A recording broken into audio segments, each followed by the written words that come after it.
What's going on, guys? Welcome back to Unparalleled Universe for another action figure review, and today we're taking a look at the Neca Guillermo del Toro Signature Collection Pan's Labyrinth Ofelia figure. And I'm very excited about this because Pan's Labyrinth is one of my favorite movies, and Neca's been doing a really nice job on the Pan's Labyrinth figures. So I'm very happy to have this. And as you can see, I'm doing something a little bit different. I'm going to be using this diorama that I built as a backdrop, and I'm not much of a dio builder, but I do try a little bit. This is something that I've been working on for the last couple weeks, and I kind of felt like it would be cool to use for this review because it kind of fits with the character. But anyways, let's get into it, starting with the box here. I really like this box because it has some original artwork on the front that looks very nice, and you get a look at Ofelia, then the fawn, and then up here it says Pan's Labyrinth written in like the vines. So that is very nice. And then you're able to open up the front of this box, and then you get a look at the figure itself. And then you get a shot here on the inside of the figure. You're able to see the accessories that she comes with and all that cool stuff. And then on the side, it just says Pan's Labyrinth. On the back, we get another look at the figure, and then we get a look at some of the other figures that Neca has done for the Guillermo del Toro line. So very, very cool. And one thing I love about the Neca boxes is that on the bottom of the box, it gives you credits for everybody that worked on the figure, and that is awesome stuff. So, okay, so now here's Ofelia out of that nice looking packaging, and the figure looks very nice. The sculpt and paintwork is really good, but as you can imagine, it's not the most exciting figure ever because it's just, you know, it's a little girl. It's not as visually interesting as some of the other characters from Pan's Labyrinth, but still, she's essential to the movie and to a Pan's Labyrinth setup or display. You gotta have Ofelia, and you know, she's an awesome character. So let's take a look at the figure here. And as you can see, the sculpt work is very nice. The face is very well done. It looks just like the character from the movie, so that is awesome. I like the details on the clothing here. I like that it's green with some black shading, some black details in there. It just looks very, very cool. The skin tone on the arms is pretty plain, but it's fine. It's not a big deal. It does still look good. Let's see, the sculpting on the hair looks incredible too. Neca always does a good job with sculpting, you know, so no big surprises at all. I will say that the dress is kind of soft plastic, but it doesn't really matter. It still pretty much makes the legs useless, but it's not super stiff and doesn't feel awkward, and you could still get her to stand up, so it's fine, but no way are you going to get her to sit down or anything like that. Then on the back we have some more nice looking details. Got the buttons here, some more like green with some shading on there. So yeah, the sculpting is very, very nice. I love this face sculpt. They did a really good job with it. So very good stuff. But again, you know, like I said, not much to it. But it's a very good representation of Ofelia from the movie. So I'm very happy with the way this thing came out. And now for the accessories, she doesn't come with any interchangeable parts or anything, but she does come with a couple of cool things for the character, including this key. And then she also comes with her book. And then she comes with these 3 little fairies. And then finally she comes with this stone pillar. And taking a closer look at the accessories, they're very well done, especially this stone pillar. I think it's actual stone or polystone or something, but it's very heavy, has some weight to it. The details are amazing. I like the green on there. All the sculpting work is nice. And then this eye does come out, but it falls right out. I wish there was a magnet or something that held it in, but there's not. It just kind of hangs out in there. But yeah, this thing is very nice. Check it out. I like the sculpt on this thing a lot, and the overall feel. It just feels very high quality. I like all the breaks and the cracks and stuff, and the green on there. And the book is very well done too. You have like a design right there in the center, and you have some paint details all around the book. It looks very nice.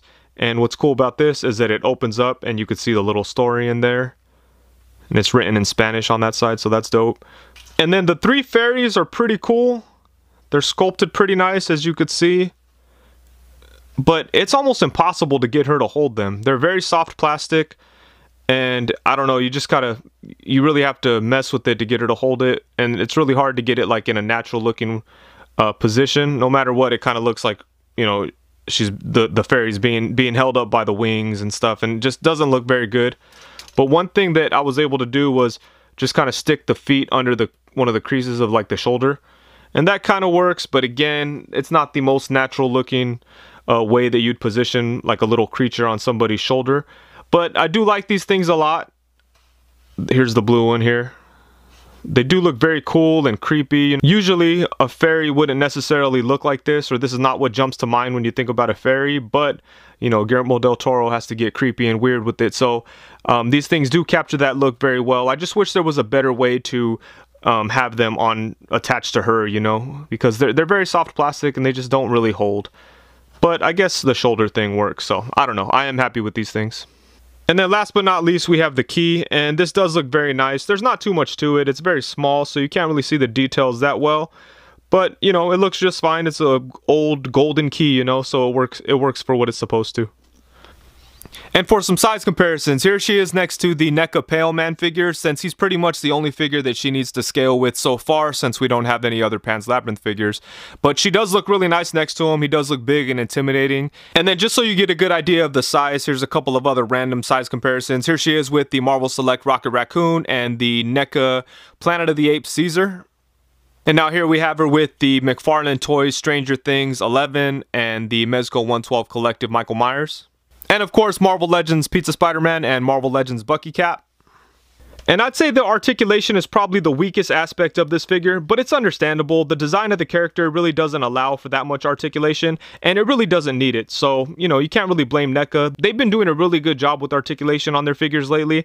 It's just that this figure doesn't really showcase that, and that's okay, you know. But anyways, let's get into it here. Her head is able to move side to side. She could look down to about right there. She could look up only to about right there, and then her hair gets in the way. And then she does have a waist swivel that gives her a little bit of crunch. As you can see, she could crunch forward to about right there. She could bring it back to about right there. Then you have a twist and a little bit of side to side. You know, she could get her leaning to the side a little bit, but not much.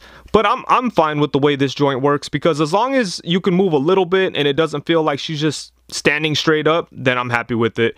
And then for the arms, they could go all the way around. Then you have the upper bicep swivel. You have a single jointed elbow, which has some pretty nice range, that also has a swivel. And then for the hands, you have a swivel and a hinge. And then for the legs, like I mentioned before, the legs are pretty much useless, but the dress is soft plastic, so you get a little bit of movement, but you know, you can't really bring her legs forward that much, only to about there. You can move them back to about right there. It's kind of hard to see what's going on with the hips, but really it doesn't even matter. You can bring her legs out to the side to about right there. You have single jointed knees that also have a swivel. And then her feet can swivel side to side. They can rock side to side a little bit, not too much. They could go forward and they could come up. So, you know, like I said, it's about what you could expect from a design like this. I will say, when comparing to someone that has like a very similar design, which is like the 11 figure from McFarlane, NECA did a really good job with the articulation, because they pretty much have the same things going on, but the McFarlane 11 figure could barely move at all. It has a dress too, but the legs can't move, so you can't even really get this figure to stand up without the stand that it comes with. Ofelia, they made it at least movable enough to make it work. So I'm happy with the articulation, even though it's not the greatest thing ever. I think it has everything that the character needs. So overall, I like this figure a lot. I think that NECA did a really good job with it. I love all the accessories that she comes with, and I think the sculpt is very well done. I'd say the only weak part about it is the articulation, but I really don't even want to call it a flaw. It's just kind of the nature of the character. You don't really need her to do all kinds of crazy poses or anything like that. For me, as long as she could stand up and do some minimal movement with her arms and her head, then I think she's good to go. Anything other than that is just kind of unnecessary. And yeah, I'm really happy to have her, and I can't wait to get like a whole display of all the different Pan's Labyrinth figures. I'm really looking forward to the Fawn. I think that one is probably going to be the best out of the three, which is saying a lot, because I love the Pale Man figure and I'm very happy with this Ofelia. So I'm looking forward to the Fawn, and they're going to look awesome all together. And obviously, she's not the most like interesting looking character if you have no idea about the movie or anything. It's just a little girl in a dress with some weird fairies and a big piece of a big stone, you know.